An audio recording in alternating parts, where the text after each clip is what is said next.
देखिए,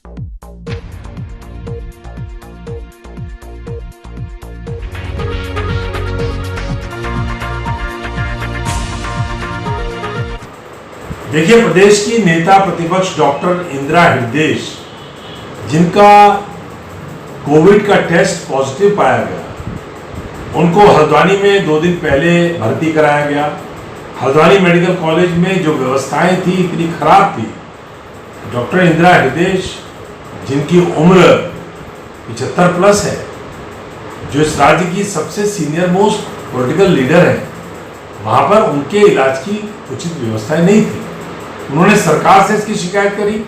सरकार ने बाकायदा माननीय मुख्यमंत्री जी ने, संसदीय कार्य मंत्री जी ने उनको आश्वस्त किया कि आपको एयरलिफ्ट करके देहरादून लाया जाएगा, देहरादून में आपका इंतजाम कराया जाएगा। उनको कल दोपहर 1 बजे देहरादून के मैक्स हॉस्पिटल में एयरलिफ्ट करके हल्द्वानी से लाया गया और आपको आश्चर्य होगा कि मैक्स हॉस्पिटल में 5 घंटे तक उनके इन्वेस्टिगेशंस हुए, लेकिन उनको कोई कमरा अलॉट नहीं किया गया। उनकी बार बार कहने पर, इतनी उम्रदार नेता, उन्होंने बार बार कहा कि हमारा इंतजाम करिए, हमें कमरा अलॉट करिए, लेकिन उसके बाद भी उनकी व्यवस्था नहीं की गई, जिसके कारण वो क्षुब्ध होकर के वहाँ से रिलीव हो गई। उसके बाद हमने उनको सिनर्जी हॉस्पिटल में भर्ती कराया। सिनर्जी हॉस्पिटल में उनका कल पूरी रात इलाज हुआ, बहुत अच्छा इलाज उन्होंने किया, लेकिन उनके पास सुपर स्पेशलिस्ट एक ही था और उन्होंने कहा कि चेस्ट का इन्फेक्शन है, इसलिए रिस्क नहीं लिया जा सकता। इसलिए मेदांता में ले जाने का उनको निर्णय हुआ। उनके परिवार वालों ने, उनके सुपुत्र ने ये कहा कि ये मेदांता ले जाएंगे। मेदांता में उन्होंने बातचीत करी। सरकार ने इतना जरूर किया कि आज उनको एयरलिफ्ट फिर देहरादून से दिल्ली तक करवा दिया। मैं जो सबसे बड़ी हमारी आपत्ति है, वो आपत्ति है कि राज्य के अगर सबसे सीनियर मोस्ट पॉलिटिशियन का, जिसकी उम्र 75 साल है, इस राज्य में उनसे कोई सीनियर पॉलिटिशियन नहीं है। वो उत्तर प्रदेश में 30 साल तक अपर हाउस के मेंबर रहे। वो उत्तराखंड में 3 विधानसभाओं में सदस्य, 10 साल मंत्री और इस समय नेता प्रतिपक्ष है। अगर उनके इलाज के लिए राज्य में कोई व्यवस्था नहीं है ठीक, अगर उनकी ये हालत है, तो आप आम आदमी की कल्पना कर सकते हैं कि क्या हालत होगी। आज राज्य में जिस प्रकार से लगातार संक्रमण बढ़ रहा है, आज जिस प्रकार से लगातार लोगों की मौत हो रही है, आज जिस प्रकार की स्थितियां राज्य में विद्यमान है, हमें चिंता हो रही है। हम बार बार पिछले लगभग 15 दिन से इस बात को कह रहे हैं कि राज्य में स्वास्थ्य सेवाएं जर्जर हैं, स्वास्थ्य सेवाओं का हाल ठीक नहीं है, स्वास्थ्य सेवाओं को ठीक किया जाए। यहाँ पर तमाम जो संक्रमित आ रहे हैं, उन संक्रमितों के लिए बेड की व्यवस्था की जाए। 1 लाख बिस्तर कम से कम राज्य में होने चाहिए। 10,000 ऑक्सीजन युक्त बेड यहाँ पर तैयार होने चाहिए।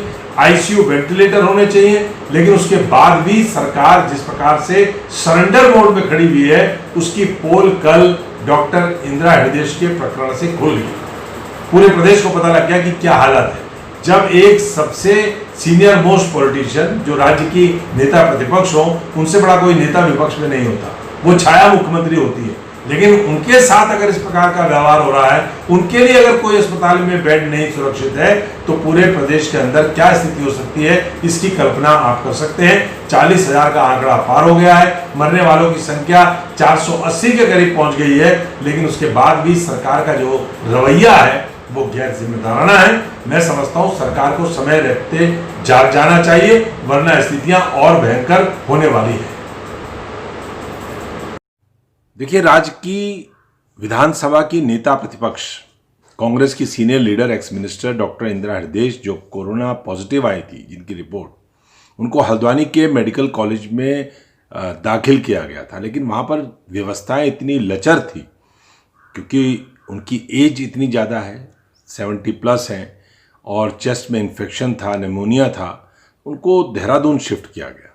राज्य की सरकार ने उनको आश्वस्त किया था कि देहरादून में आपका बेहतरीन इलाज कराया जाएगा, लेकिन यहाँ के मैक्स हॉस्पिटल में उनको एडमिट किया गया। 4.5-5 घंटे जब उनका इन्वेस्टिगेशंस हुए, कोई रूम उनको अलाउट नहीं किया गया। किसी प्रकार से जो व्यवस्थाएं एक इतने सीनियर लीडर की और सीनियर सिटीजन की होनी चाहिए, वो अस्पताल में नहीं थी, जिसके कारण रात को उनको सिनर्जी अस्पताल में दाखिल कराया गया। रात को सिनर्जी अस्पताल में वो रहीं।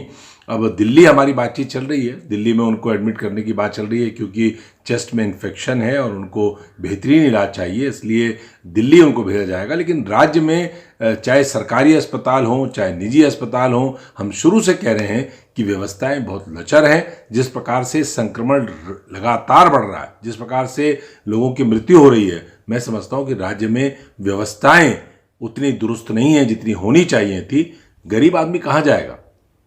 कोई नेता होगा, कोई मिनिस्टर होगा, कोई ऑपोजिशन का लीडर होगा, उसके लिए तो व्यवस्थाएं हो जाएंगी। लेकिन आम आदमी जो मर रहा है, आम आदमी जो संक्रमित हो रहा है, उसके लिए यहाँ पर क्या व्यवस्थाएं हैं, इसका जवाब सरकार के पास नहीं है।